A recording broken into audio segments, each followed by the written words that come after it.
Vilenda, enceinte de 6 mois, prépare la petite Dami avant de la coucher dans ce refuge Tijuana au Mexique. Elles font partie des milliers d'Haïtiens qui ont voyagé ces derniers mois du Brésil jusqu'ici dans l'espoir de traverser la frontière des États-Unis.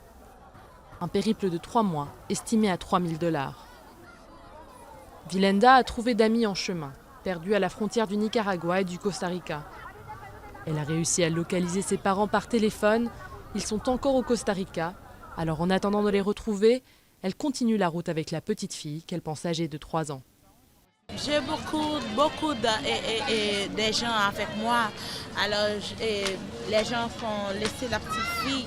Moi, je n'ai plus de cœur juste pour la laisser. Je la prie. Après le tremblement de terre de 2010 en Haïti, l'essor économique et les facilités d'immigration du Brésil ont poussé beaucoup des survivants à s'y installer. Mais la crise économique et politique que subit le géant d'Amérique latine les pousse désormais à migrer ailleurs. Je n'ai pas réussi à travailler pour payer la maison. C'est difficile pour nous. C'est dur d'aider la famille.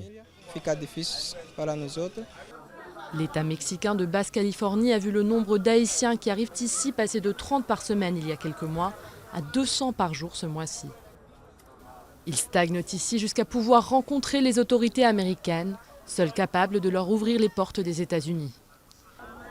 Les refuges locaux sont dépassés par la situation.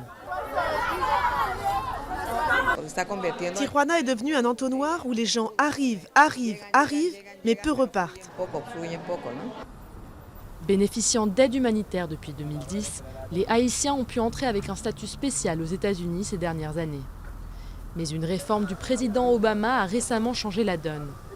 Ils sont désormais considérés comme n'importe quel autre migrant sans visa et susceptibles d'être renvoyés dans leur pays.